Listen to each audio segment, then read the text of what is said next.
Hello everyone, कैसे हैं आप सब। एक बार पुनः शिव कोचिंग क्लासेस पर स्वागत है। उम्मीद करता हूं आप सब अच्छे होंगे, मस्त होंगे, बेहतर होंगे, आपकी पढ़ाई बेहतर चल रही होगी। क्लास 12 केमिस्ट्री एनसीईआरटी में बच्चों आज हम बात करेंगे फिनाल की रासायनिक अभिक्रिया में। 3 अभिक्रिया देखेंगे, एक तो हैलोजनीकरण, दूसरा सल्फोनीकरण और तीसरा नाइट्रीकरण। ये तीनों अभिक्रियाएं बहुत ही महत्वपूर्ण है। बस आप लोगों को भाई साहब वीडियो को अंत तक देखना है। और इसके पहले हमने जो भी वीडियोस प्रोवाइड किया हमारे चैनल में प्लेलिस्ट में क्रम से मिल जाएगा। जिन बच्चों ने अभी तक इसका नोट्स नहीं लिया है तो कॉन्टैक्ट नंबर लिख लें 9685299149 9685299149। ये मेरा पर्सनल नंबर है। जिन बच्चों को नोट्स लेना होगा तो कॉन्टैक्ट जरूर कर लेना। ओके बच्चों, चलिए शुरू करें। हैलोजनीकरण मतलब बच्चों हैलोजन समूह का जुड़ना। कर्ण मतलब होता है ग्रहणकरण, है ना, ग्रहण करना। नाइट्रीकरण मतलब नाइट्रो समूह का जुड़ना। हम सल्फोनीकरण देखेंगे बच्चों, मतलब सल्फो समूह का जुड़ना। तो तीनों अभिक्रिया में कर्ण है यानी ग्रहण होगा। और अर्थो एवं जो आपका पैरा समूह बच्चों, जहां पे इलेक्ट्रॉन की घनत्व तो ज़्यादा है वहां पर ये इलेक्ट्रोफिलिक अभिक्रिया दर्शाई जाएगी। जैसे यहाँ पर आप देखो ब्रोमीन जो है बच्चों, ये दोनों आर्थो पोजीशन और ये पैरा पोजीशन है।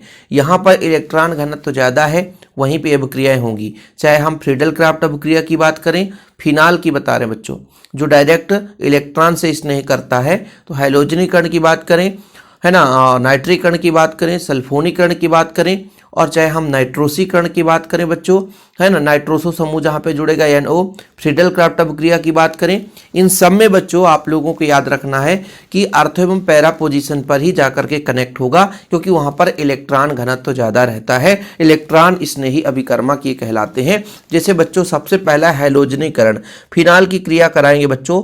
सभी की सभी रिएक्शन फिनाल के हैं, तो फिनाल आपको पता होना चाहिए। बेंजीन रिंग बच्चों, बेंजीन रिंग में आपका OH जुड़ा है तो ये आपका फिनाल कहलाता है। किससे कराएंगे हैलोजनीकरण में, जैसे हम ब्रोमीन से करा रहे हैं बच्चों, तो ये ब्रोमीन किसके उपस्थिति में, जलीय ब्रोमीन है, तो ये आपका ध्रुवीय विलायक है, HOH के रूप में टूटता है, ज़्यादा तीव्र ध्रुवीय विलायक कहलाएगा। तो बच्चों कुछ भी नहीं होता है, सिंपल है। ये जो ब्रोमीन है इसकी संख्या हमको जितना चाहे उतना ले सकते हैं।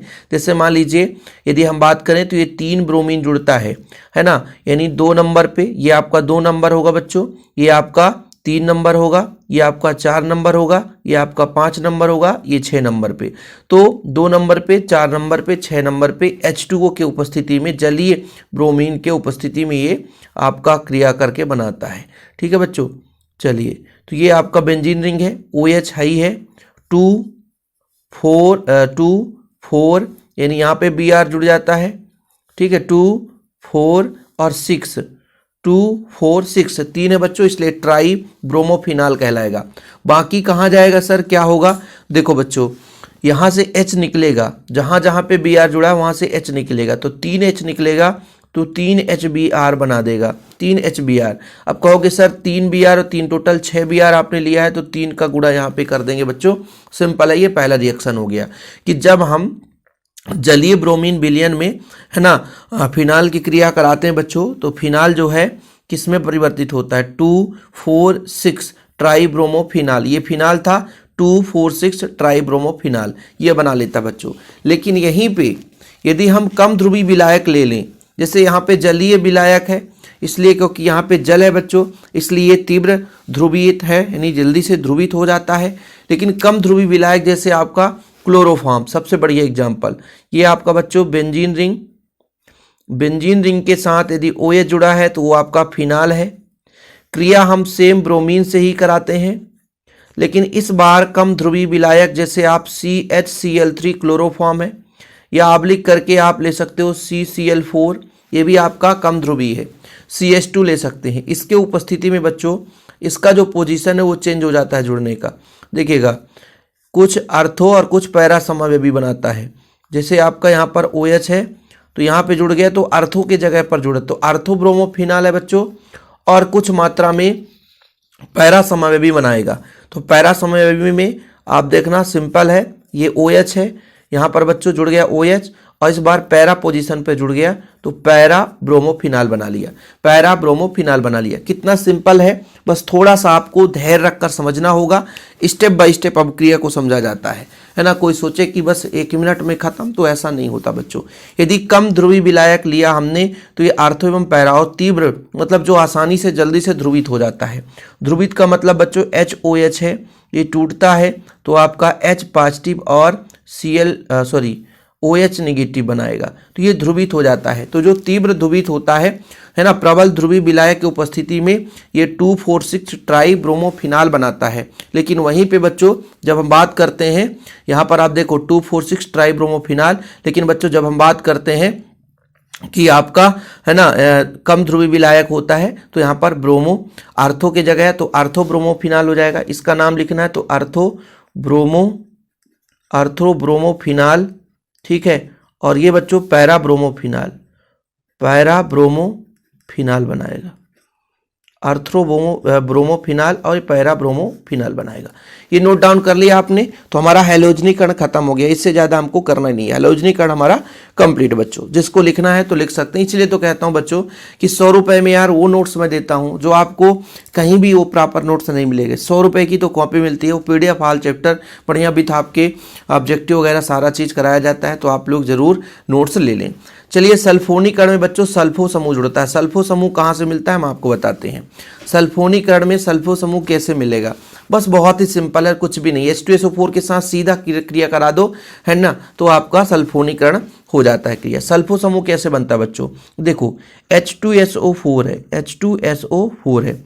इसको हम इस प्रकार से कन्वर्ट करते हैं बच्चों, इस प्रकार से कन्वर्ट करेंगे कि आपका ये OH इसको अलग कर दो और आपका SO3H अलग कर दो, ठीक है। तो ये जब टूटेगा बच्चों तो यहाँ से तो ये आपका जो बनेगा ये वाला भाग ये है सल्फो समूह। क्या है बच्चों, सल्फो समूह। तो सल्फोनीकरण क्रिया में सल्फो समूह जुड़ता है। और सेम जैसा अभी आपने हैलोजनीकरण में देखा कि आर्थो एवं पैरा समवी बनाता है, ऐसे ही बच्चों ये भी आर्थो एवं पैरा समवी बनाएगा, ठीक है। चलिए इसका अब क्रिया देख लेते हैं। क्रिया देखने के लिए सबसे पहले हमको क्या लेना पड़ेगा बच्चों, फिनाल लेना पड़ेगा। ध्यान ये रखना है आप लोगों को हमेशा कि भाई साहब आर्थो एवं पैरा समवी पर क्यों ये जुड़ते हैं जा करके, क्योंकि वहां पर इलेक्ट्रॉन ज़्यादा होता है। ये इलेक्ट्रॉन स्नेही अभिकर्मक है, इलेक्ट्रॉन के पास जा करके डायरेक्ट जुड़ जाते हैं। चीज़ें क्लियर बच्चों। चलिए यहाँ पर हम सबसे पहले क्या लेंगे, फिनाल। फिनाल का क्या सूत्र होता है, C6H5OH। तो बेंजीन रिंग के साथ OH जोड़ दोगे तो ये आपका फिनाल है। किसके साथ क्रिया कराएंगे बच्चों, H2SO4 के साथ। H2SO4 के साथ सिंपल है। यदि नॉर्मल टेम्परेचर है कमरे के ताप पर तो आर्थो ज़्यादा मात्रा में बनता है। ये आपका OH है ही है बच्चों। SO3H मैंने बोला था ना, SO3H यहाँ पे जुड़ जाता है। अब आप कहोगे सर और कहाँ जाएगा, बताता हूँ, रुको जरा थोड़ा समझना। ये आपका पैरा समवी भी है बना रहा, यहाँ पे OH जोड़ दो तो पैरा समवी भी हो गया बच्चों, SO3H हो गया। अब आप लोगों को लगेगा ना कि सर H यहाँ से तो निकलेगा। देखो भाई यहाँ पे H है, जहाँ पे SO3H जुड़ेगा वो H लेगा, तो जब यहाँ से H है तो ये H जुड़ करके क्या बनाएगा बच्चों, H2O के रूप में बाहर हो जाता है, यानी -H2O बाहर होता है। लिख भी सकते हो, नहीं लिखना है तो ना भी लिखोगे तो भी चल जाएगा। अब यहाँ पर आर्थो पोजीशन पर जुड़ा है बच्चों, लेकिन अम्ल जो है वरीयता क्रम में पहले आ जाता है, इसलिए इसके जगह हम बोलेंगे कि आर्थोफिनाल सल्फोनिक अम्ल। इसका नाम हो जाएगा आर्थोफिनाल सल्फोनिक अम्ल। क्या बच्चों, सल्फोनिक अम्ल, आर्थोफिनाल सल्फोनिक अम्ल। और ये आपका हो गया बच्चों पैराफिनाल सल्फोनिक अम्ल। क्या बच्चों, सल्फोनिक अम्ल, ठीक है। आर्थोफिनाल सल्फोनिक अम्ल और पैराफिनाल सल्फोनिक अम्ल। बस जिस तरीके से आपने हैलोजनीकरण पढ़ा सेम उसी तरीके से सल्फोनीकरण हो गया। और बच्चों हम नाइट्रीकरण पढ़ने वाले हैं, नाइट्रोसीकरण, ये भी सेम अभिक्रिया रहता है, ठीक है। तो हम थोड़ा 10-10, 15-15 मिनट का लेक्चर ला रहे हैं। आप लोग 2-2, 3-3 रिएक्शन पढ़ लो ना एक दिन में, काफ़ी है यार, एग्जाम के लिए काफ़ी है। इतने में आप लोग बादशाह बन जाओगे। चलिए नाइट्रिक अम्ल में बच्चों आप सबको पता होगा, नाइट्रिक अम्ल में नाइट्रिक अम्ल से क्रिया कराएंगे। देखिएगा बहुत सिंपल है। सेम रिएक्शन कराएंगे तो आप लोग वैसे भी कहोगे हाँ सर मजा आ गया। नाइट्रिक अम्ल में आप लोग क्या करोगे, यहाँ पर OH है बच्चों, ये आपका फिनाल बन गया। हम किसकी क्रिया करा देंगे, HNO3 से। HNO3 से नाइट्रिक अम्ल है ना, नाइट्रिक अम्ल है, तनु नाइट्रिक अम्ल है, लगभग ये 22 डिग्री सेल्सियस टेम्परेचर पर होता है बच्चों, ठीक है, 22 डिग्री सेल्सियस ताप पर होता है लगभग। अब होगा क्या बच्चों, इससे आपका दो भाग होगा, एक तो OH होगा और एक होगा NO2, ठीक है। कोई दिक्कत, कोई दिक्कत यहाँ पे किसी को कोई प्रॉब्लम, NO2 और OH। अब भाई साहब ये आर्थो एवं पैरा समव्ययी बनाएगा, कैसे सर, यहाँ से जो आर्थो पोजीशन पर H है वहाँ पर इलेक्ट्रॉन घनत्व तो ज़्यादा, तो H को निकालेगा और आपका क्या जुड़ जाएगा, NO2 जुड़ जाएगा आर्थो पोजीशन पर, और कुछ मात्रा में पैरा समव्ययी बनाता है, कुछ मात्रा में पैरा समव्ययी भी बनाता है। तो भाई साहब NO2 जुड़ गया, आर्थो नाइट्रोफिनाल बना लिया और पैरा नाइट्रोफिनाल बना लिया। यहाँ पर जब हमने सल्फोनीकरण की बात की थी तो 22 डिग्री सेल्सियस कमरे के ताप में लगभग 25 डिग्री सेल्सियस ताप पर, है ना, आर्थो पोजीशन पर जो बन रहा है ये ज़्यादा बनता है। लेकिन 100 डिग्री सेल्सियस यदि गर्म कर दें इसको, यानी 100 डिग्री सेल्सियस पर अभिक्रिया कराएं तो बच्चों अधिक समय तक गर्म होने के कारण ये पैराफिनाल ज़्यादा बनता है ना सल्फोनीकरण में। और ये नाइट्रीकरण की तो एकदम और सिंपल तरीके से आप लोग सीख लिए होंगे, कोई दिक्कत है नहीं, तनु HNO3 से क्रिया कराया। अब आप लोगों को लगेगा ना कि सर ये जो NO2 है ये यहाँ पे तो जुड़ गया लेकिन यहाँ का हाइड्रोजन निकला होगा, तो H और इसका OH पकड़ा होगा तो हमारा H2O के रूप में बाहर हो गया होगा।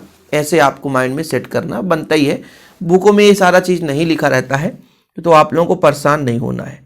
आर्थो नाइट्रोफिनाल बनाया बच्चों, आर्थो नाइट्रोफिनाल, और ये आपका पैरा नाइट्रोफिनाल, क्या है, पैरा नाइट्रोफिनाल, ठीक है। अब क्रिया को एक बार देखो, दो बार देखो, तीन बार देखो, बार बार देखो, लिख कर देखो, है ना, प्रैक्टिस करो। जितनी बार आप उस अभिक्रिया को पढ़ोगे उतने अच्छे तरीके से आपको याद होगा, अन्यथा भाई साहब भूल जाओ ऑर्गेनिक केमिस्ट्री की आपसे बनेगा, ठीक है। यहीं से एक क्वेश्चन बनता है कि भाई साहब फिनाल से आप क्या बनाओ, पिक्रिक अम्ल, पिक्रिक अम्ल। इस स्थिति में सांद्र HNO3 लेते हैं, ये जो आपने भी लिया था ये तनु HNO3 था बच्चों, क्या था, तनु HNO3, और H2SO4 के उपस्थिति में सांद्र HNO3 यदि हम ले लें तो पिक्रिक अम्ल बनाता है, क्या बनाता है, पिक्रिक अम्ल बनाता है। देखिएगा आप लोगों को कठिन नहीं लगेगा, थोड़ा धैर्य बना के रखेंगे, ठीक है।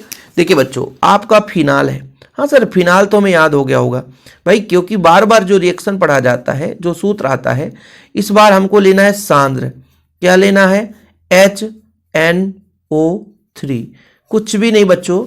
यहाँ पे पिक्रिक अम्ल का सूत्र जिसको ना पता हो तो हम बताते हैं, बहुत सिंपल है, ठीक है। ये आपका बच्चों OH है, बस इसके आर्थो पोजीशन पर, दोनों आर्थो पोजीशन पर आपका नाइट्रो और पैरा पोजीशन पर नाइट्रो, जैसे आपने अभी पढ़ा था ना ब्रोमोनीकरण में, मतलब यहाँ पर आपने पढ़ा था हैलोजनीकरण में, तो ये आपका पिक्रिक अम्ल बनाता है। तो 3 NO2 जुड़ा है तो 3 का गुणा करेंगे, और बाकी बच्चों आप सबको पता है जहाँ जहाँ से H निकलेगा तो यहाँ से OH पाएगा तो आपका 3 H2O बाहर हो जाएगा, 3 H2O बाहर हो जाएगा। बाकी तरीका मैंने बता ही दिया है कि H2O कैसे बाहर होता है, आपका HONO2 होता है बच्चों, यहाँ से OH आता है, जैसे यहाँ से ही H निकला मान लीजिए तो ये आप आपस में क्या कर लेगा बच्चों, क्रिया कर लेगा और H2O के रूप में बाहर हो जाएगा। इसे कहते हैं पिक्रिक अम्ल, पिक्रिक अम्ल, क्या बोलते हैं बच्चों, पिक्रिक अम्ल। सीधा क्वेश्चन आता है फिनाल से पिक्रिक अम्ल बनाओ, क्या आता है बच्चों, फिनाल से पिक्रिक अम्ल, क्या, फिनाल से पिक्रिक अम्ल। किस बच्चे से नहीं बनेगा बताओ, कि जब फिनाल को सांद्र HNO3 के साथ क्रिया कराते हैं H2SO4 के उपस्थिति में तो हमें पिक्रिक अम्ल मिलता है। इसका यदि आप कहोगे तो 2,4,6 ट्राइनाइट्रोफिनाल नाम दे सकते हो, 2,4,6 ट्राइनाइट्रोफिनाल, 2,4,6 ट्राइनाइट्रोफिनाल, 2,4,6 ट्राइनाइट्रोफिनाल, 2,4,6 ट्राइनाइट्रोफिनाल, ठीक है बच्चों, कोई दिक्कत तो नहीं है। तो नाइट्रीकरण बोले सर स्क्रीनशॉट लेने का समय नहीं दिया आपने, चलो मैं दूंगा भैया, ये पूरा नोट्स आपको यूट्यूब पे भी फ्री में ही रहता है ना, जो बच्चे पढ़ना चाहते हैं। और जिनको नोट्स बनाना है तो कॉन्टैक्ट नंबर मैंने दे ही दिया है, 96 85 29 49 9685299149 मेरा पर्सनल नंबर, इस नंबर पर आप कांटेक्ट करें।